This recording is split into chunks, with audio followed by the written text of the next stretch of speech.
So recently I had the opportunity to go see the movie The Giver.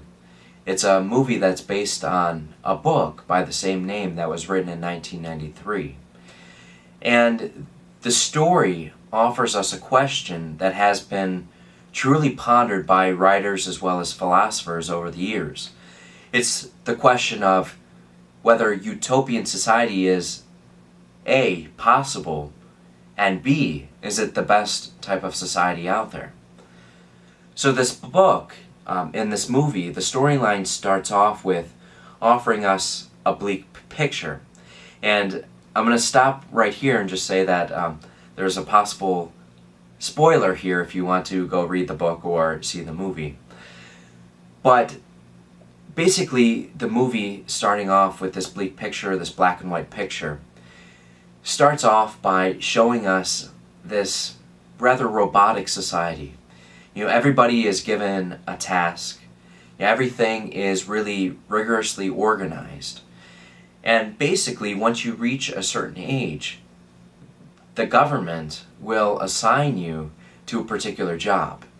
And this is after them studying you over the course of many years. So it really gets rid of the choice in this manner. And so some people are assigned to becoming scientists or nurturers or birth mothers.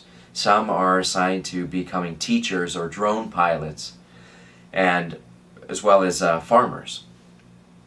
And so what we get here is not only jobs being assigned, but the movie starts off in black and white to really give us the feeling that there's something different about this story. Not only is choice taken away, but feeling is taken away. So any type of emotion is taken away. Any type of feeling that we have as human beings is really taken away. And what you're really left with is a sense of duty. I need to do this. A sense of obedience. And so, towards the end of the movie, where we get little glimpses of somebody breaking in and really viewing what it might be like to have feeling and what it might be like to have choice. It really starts disrupting society. It really breaks into the organization of this society. But what this person does is ultimately reveal truth. And he gets to the heart of what it means to be human. He gets to the heart of love. And so, the author here is really showing us that any type of utopia here on earth is ultimately dystopia. Because there's no perfect society. And I think the things that we cherish as human beings and our memories that we really cherish are the memories and the experiences of struggle, of pain, of endurance, of finding courage. These are the things that we struggle not only alone, but with the rest of humanity. It's what makes us grow. Just think of any type of plant. If you're a gardener, it has to be pruned back a little bit in order to blossom to its fullness. And in this type of utopian society that this book proposes, the plant doesn't get an opportunity to grow. The people are held back. And basically, it's a society of robots. People are programmed to do a certain thing. And so, what does this mean for us as Christians? Well, I think it ultimately shows us that here on earth, there's a lot of suffering. There's a lot of pain. There's a lot of people stepping up to courage and strength.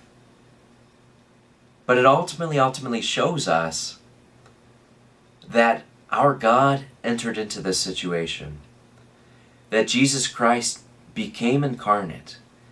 Not only to feel as we feel as human beings, but ultimately to think as we think. And ultimately, to die a death like we die. But he does so in order to give us a chance to be with him in heaven. the true utopia.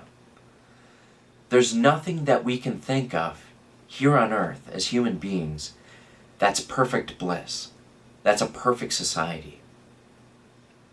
And if we try to think about what it might be like in heaven, the only thing that we have to compare it with are the things that we truly cherish here on earth. Our families, riches of some sort, the things that we enjoy, great experiences. Our ideas, our concepts are lacking in many ways. But if what Jesus promises us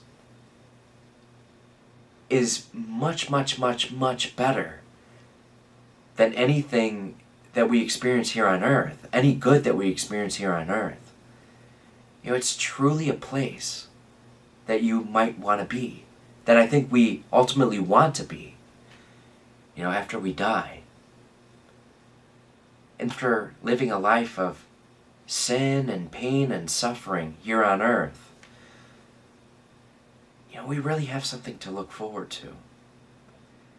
And I think we get glimpses of that through the love that we have for one another, through the endurance of the human being.